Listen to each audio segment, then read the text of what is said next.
Hi friends, welcome to சிந்திப்போம் சிகரம் தொட யூடியூப் சேனல். இந்த வீடியோஸ் உங்களுக்கு பிடிச்சிருந்தா லைக் பண்ணுங்க, கமெண்ட் பண்ணுங்க, ஷேர் பண்ணுங்க, சப்ஸ்கிரிப்ஷன் பட்டன் பிரஸ் பண்ணி நோட்டிபிகேஷன் பெல் ஐகானையும் கிளிக் பண்ணி செலக்ட் ஆல் கொடுத்துட்டீங்கன்னா நாங்க போடுற வீடியோஸ் ஒவ்வொன்றும் உங்களுக்கு மிஸ் ஆகாம வரும். இந்த வீடியோக்குள்ள போறதுக்கு முன்னாடி கடைசியா போஸ்ட் பண்ண வீடியோவை நீங்க பாக்கலனா கண்டிப்பா இந்த வீடியோ முடிஞ்ச உடனே நீங்க பாருங்க. அப்பதான் உங்களுக்கு இந்த வீடியோவோட கண்டினியூவேஷன் உங்களுக்கு கிடைக்கும். அதுக்கான லிங்கை நான் டிஸ்கிரிப்ஷன்ல கொடுத்துட்றேன், அதை எடுத்து பாத்துக்கோங்க. மேலும் உங்களுக்கு இதுல நடிக்கணும் அப்படின்னு தோணுச்சுன்னா உடனே உங்க போன் எடுத்து கால் பண்ணுங்க. என்ன நம்பர்னு கேட்டீங்கன்னா 9360019308. இந்த நம்பருக்கு கால் பண்ணுங்க அல்லது வாட்ஸ்அப் மெசேஜ் பண்ணுங்க. உடனே உங்களுக்கு என்ன கேரக்டர்னு சொல்லி நாங்க உங்களுக்கு கொடுத்துருவோம். நீங்களும் இதே போல நடிக்கலாம். வாங்க வீடியோக்குள்ள போயிருவோம். கதை, வசனம், தயாரிப்பு Guru, audio editing Bharaneeswaran, video editing Karthik. இக்கதையின் தலைப்பு யார் அந்த குற்றவாளி. இக்கதையில் வரும் கதைகளும் வசனங்களும் கதாபாத்திரங்களின் பெயர்கள் அனைத்தும் வெறும் கற்பனையே. யார் மனதையும் புண்படுத்த வேண்டும் என்பதற்காக எடுக்கப்பட்ட கதை அல்ல. எங்களின் திறமைகளை இவ்வுலகில் நிலைநாட்ட வேண்டும் என்ற எண்ணத்தில் மட்டுமே இக்கதை தயாரிக்கப்பட்டிருக்கிறது என்பதை எங்களின் வாயிலாக உங்களுக்கு தெரியப்படுத்த விரும்புகிறோம். இக்கதையை முழுவதுமாக பாருங்கள்.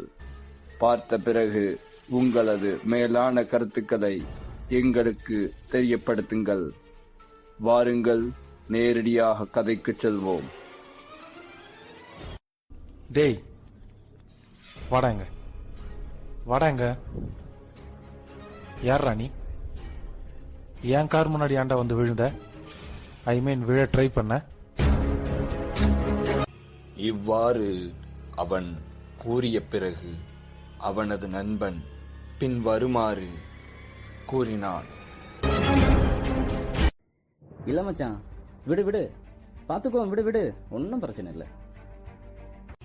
இவ்வாறு அவன் கூறிய பிறகு அவனது நண்பன் பின் வருமாறு கூறினான்.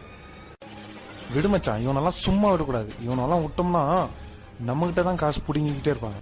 இவ்வாறு கூறிய பின் அவனின் நண்பன் கோபத்தில் இவ்வாறு கூறினான். மச்சான், நான் சொன்னா கேளு. அவன் நண்பன் சொல்கின்ற எந்த வார்த்தைகளையும் தன் செவியில் வாங்கிக் கொள்ளாமல் அவன் போன போக்கிற்கு தனது கேள்விகளையும் செலுத்திக் கொண்டே சென்றான். அதன் பிறகு அவன் தன் வார்த்தைகளான அம்பினை அவன் மீது இவ்வாறு எய்தத் தொடங்கினான். ஏண்டா, கார் முன்னாடி விழுந்து காசு சம்பாதிக்கிறதுக்கு என் கார் தான் உனக்கு கிடைச்சதா? உன்னெல்லாம் சும்மா விடக்கூடாது. இரு, போலீஸுக்கு போன் பண்றேன். நீ போலீஸ் போன் பண்ணாத. வேணா, சொன்னா கேளு. அத குடு இங்க. கோபத்தில் மொபைலை உடைத்துவிட்டு பணிவாக இவ்வாறு கூறத் தொடங்கினான். நண்பன், நான் சொன்னா கேட்பியா கேட்க மாட்டியா? என் மேல மரியாதை இருந்துச்சுன்னா அவனை விட்டுரு. இறங்கி போய் என்னன்னு போய் கேளு. என் மேல உனக்கு மரியாதை இருக்கா இல்லைங்கிறத இப்ப நீ ப்ரூவ் பண்ண போற. பார்க்கலாம் பார்க்கலாம் பார்க்கலாம் பார்க்கலாம் பார்க்கலாம் பார்க்கலாம் பார்க்கலாம் பார்க்கலாம். அவன் பணிவாக பேசியதை கேட்ட அவனின் நண்பன் மெதுவாக காரை விட்டு இறங்கிச் சென்று அவனிடம் கூச்சலிட்டு கேள்விகளை கேட்கத் தொடங்கினான். ஓகேடா மச்சான், உனக்காக நான் இறங்கி போய் அவனுக்கிட்ட நான் கேட்டுட்டு வரேன். டேய், வாடாங்க வாடாங்க. யார் ராணி? என் கார் முன்னாடி ஆண்டா வந்து விழுந்த? அவன் கேட்கின்ற கேள்விகள் தனக்கு பிடிக்காமல் அவன் காரை விட்டு இறங்கிச் சென்று நண்பனின் வார்த்தைகளை நிறுத்து என்று கூறிவிட்டு அவன் பணிவாக அந்த எதிரே நிற்பவரிடம் வார்த்தைகளை இவ்வாறு செலுத்தினான். ஹலோ சார், நீங்க எங்க கார் முன்னாடி வந்து விழுந்த காரணம் என்னன்னு நாங்க தெரிஞ்சுக்கலாமா? உங்களுக்கு ஏதாவது கஷ்டம் இருக்கலாம், ஏதாவது ப்ராப்ளம் இருக்கலாம்.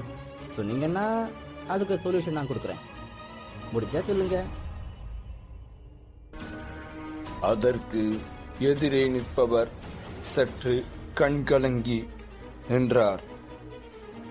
எதிரே நிற்பவர் எந்த வார்த்தைகளையும் பேச முடியாமல் மௌனத்தில் திளைத்து நின்றார். இதனை பார்த்த அவர் எதிரே நிற்பவரின் கவனத்தையும் கஷ்டத்தையும் புரிந்து கொண்டார். ஆகையால் அவர் இவ்வாறு கூறத் தொடங்கினார். கவலைப்படாதீங்க சார், உங்களுக்கு இனிமே நாங்க இருக்கோம். நம்ம எல்லாருமே இனிமே ஃப்ரெண்ட்ஸ். வாங்க சார், ஹோட்டலுக்கு போலாம். நாங்க 2 பேரா போறதான் பிளான் பண்ணியிருந்தோம். நம்ம எல்லாருமே போலாம். இனி நம்ம எல்லாருமே ஃப்ரெண்ட்ஸ். எந்த ஒரு வேறுபாடுமே கிடையாது. ஓகே? இவ்வாறு கூறிய பின் மூவரும் காரில் அந்த ஹோட்டலுக்கு செல்லத் தொடங்கினார்கள். கார் கிளம்பியது அந்த இடத்தை விட்டு.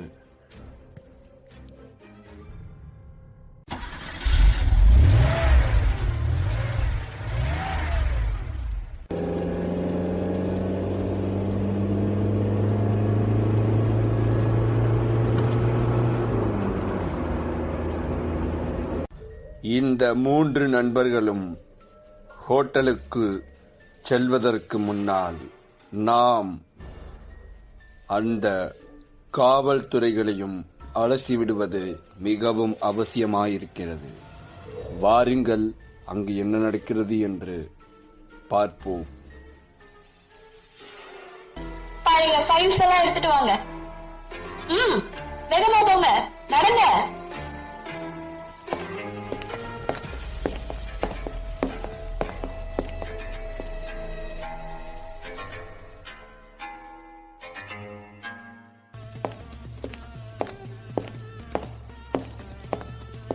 மேடம், இந்தாங்க மேடம், இதுதான் நம்மளுடைய பழைய ஃபைல்ஸ். ஃபைல்ஸ் எல்லாம் பார்த்து ரொம்ப நாள் ஆகுது போலயே. மேடம், என்ன இழுக்கிறீங்க? அது வந்து பார்த்தாலே தெரியுது. நீங்க ஒன்னும் சொல்ல தேவையில்லை. போய் ஆக வேண்டிய காரியத்தை பாருங்க. Okay madam. அப்புறம் சுதாகரன், எங்க பக்கத்துல ஏதாவது ஹோட்டல் இருக்கா? அதாவது நான் நம்ம அப்படியில போய் அங்க ஏதாவது தப்பு நடக்கிற மாதிரி, அவங்கள பிடிக்கிற மாதிரி ஏதாவது ஹோட்டல் இருக்கா? இருந்தா சொல்லுங்களேன் பாப்போம். இருக்கு மேடம், பக்கத்துல ஒரு ஹோட்டல் இருக்கு. அது வந்து விஐபி ஹோட்டல் தான். அங்க எல்லாருமே வருவாங்க. ஸோ நம்ம அங்க போனா கன்ஃபார்ம் அவங்க சிக்கிடுவாங்க. அப்படியா? அப்படின்னா நம்ம கண்டிப்பா அந்த இடத்துக்கு தான் போகணும். அப்போ கிளம்பிடலாம்ல? கண்டிப்பா மேடம், நம்ம அங்க உடனே கிளம்புவோம். அங்க போய் நம்ம ஃபர்ஸ்ட் லஞ்சை முடிச்சிடலாம் மேடம். லஞ்சுனா தான் மோஸ்ட்லி விஐபிஸ் வந்துட்டு சாப்பிடுவாங்க. ஸோ அந்த டைம் தான் நமக்கு யூஸ்ஃபுல்லாக இருக்கும். ஸோ நம்ம லஞ்ச் டைமே போகலாம் மேம். ஓகே மேடம், வாங்க நம்ம இப்போமே கிளம்பிடலாம். டைம் இப்போமே 12 o'clock ஆயிடுச்சு. இங்கேருந்து போகிறதுக்கு 1 hour ஆகும். ஸோ நம்ம இப்போ போனோம்னா 1 hourல போயிடலாம். லஞ்சை முடிச்சுட்டு நம்மளுடைய ஒர்க்கையும் ஃபாஸ்ட்டாக பண்ணிட்டு வந்துடலாம். தொடரும்.